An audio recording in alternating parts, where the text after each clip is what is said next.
मेरा hymen break हो गया, मैं वर्जिन नहीं हूँ, what will my husband think, आप मेरा हाइमन रिपेयर कर दीजिए, and what they feel worried because I have done fingering, what if I now don't bleed during my first night। तो ये सब confusion लोगों के दिमाग में रहते हैं। There is nothing called as extra masturbation, there is nothing called ओ मुझे हार्म हो गया, ऐसा कुछ नहीं होता है। जब किसी लड़की को पीरियड स्टार्ट होते हैं तो हमारी बॉडी सेक्स के लिए और बच्चे के लिए तैयार है, लेकिन स्टिमुलेशन से लेडीज सबसे ज़्यादा ऑर्गेज़मिक क्लाइमैक्स को अचीव करती हैं।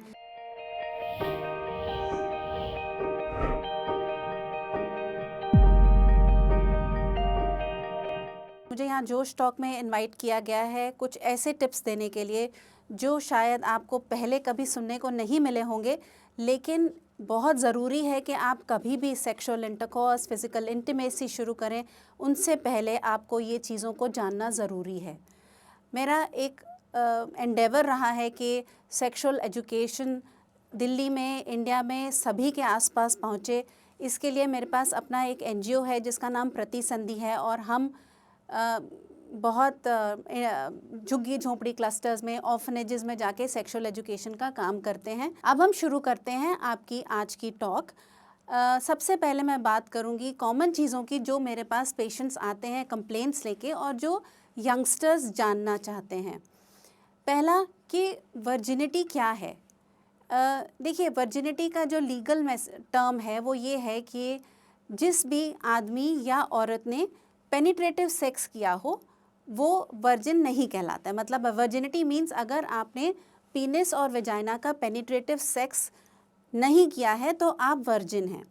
ये हमारी लीगल डेफिनेशन है। सेक्स जो है वो बहुत तरह से किया जा सकता है।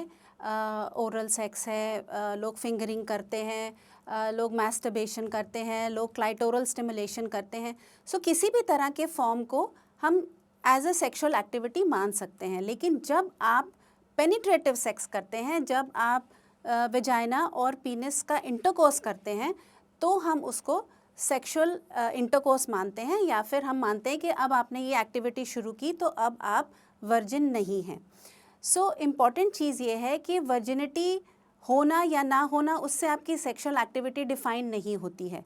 बहुत सारे यंगस्टर्स मेरे पास आती हैं, बहुत सारी यंग गर्ल्स जो मुझे बोलती हैं डॉक्टर आप मेरा हाइमन चेक कीजिए, मेरा हाइमन ब्रेक हो गया, मैं वर्जिन नहीं हूँ, what will my husband think, आप मेरा हाइमन रिपेयर कर दीजिए, and what they feel worried because I have done fingering, what if I now don't bleed during my first night.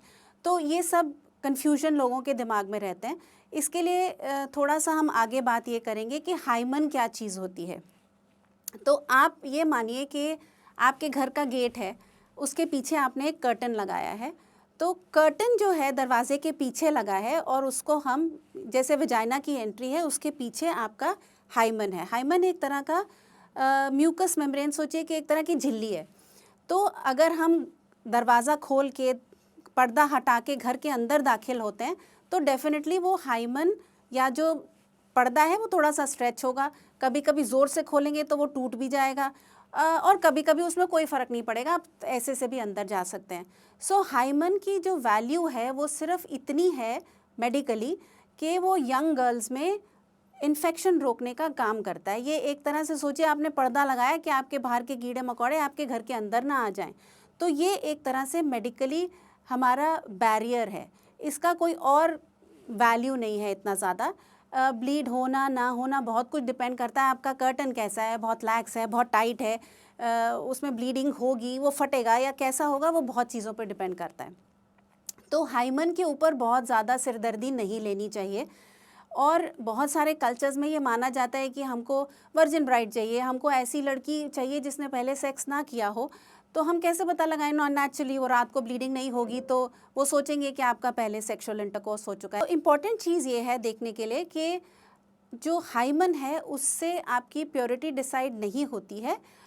Hymen या आपका जो पर्दा है वो टाइट है तो टूटेगा, ज़्यादा ज़ोर से भी टूटेगा, उसमें ब्लीडिंग भी ज़्यादा हो सकती है। वो हल्का है, लैक्स है, तो उसमें कोई भी ब्लीडिंग नहीं होगी, आपको महसूस नहीं होगा।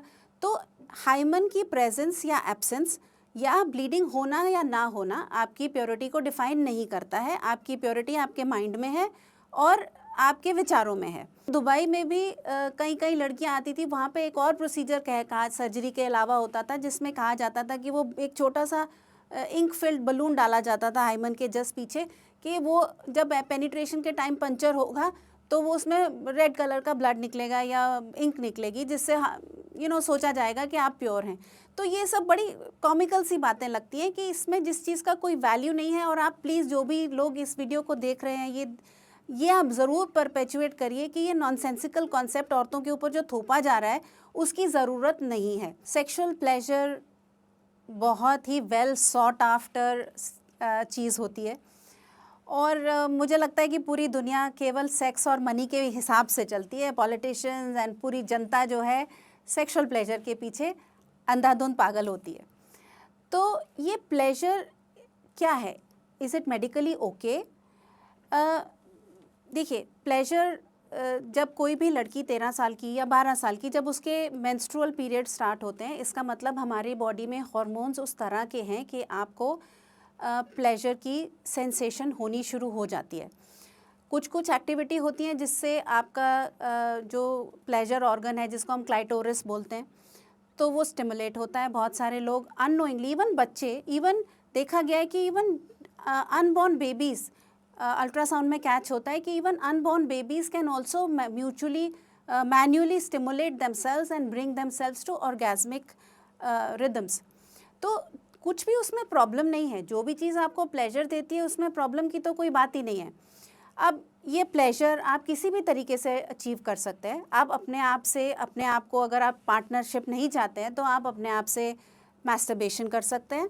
आप अपने आप को किसी भी तरीके से प्लेजर की सिचुएशन में ला सकते हैं। आप क्लाइटोरल रबिंग, कुछ भी, कई लोग अपने आप को रब करते हैं बेड से, हार्ड ऑब्जेक्ट से, फिंगर से, पेंसिल से, पेन से, कुछ भी, जो भी आपको प्लेजर देता है उसमें एज लॉन्ग एज आपको इंजरी नहीं हो रही है, एज लॉन्ग एज आपको इन्फेक्शंस नहीं हो रही हैं, you are safe. Solitary sex जो हम मास्टरबेशन बोलते हैं, that is extremely safe and medically there is no problem. There is nothing called as extra masturbation, there is nothing called oh मुझे हार्म हो गया, ऐसा कुछ नहीं होता है। मास्टरबेशन इज़ ओनली हार्मफुल जब आपको वो आपके काम से दूर रखे। जब कई बार जब यंग बॉयज़ या यंग गर्ल्स प्यूबर्टी के थ्रू जा रहे होते हैं, उनके हार्मोन्स इतने ज़्यादा ऊपर जा रहे होते हैं, तो उनके दिमाग में हर वक्त सेक्सुअल एक्टिविटी घूम रही है, तो वो बार बार बाथरूम में जा रहे हैं, बार बार मैस्टरबेशन कर रहे हैं, even girls and boys both.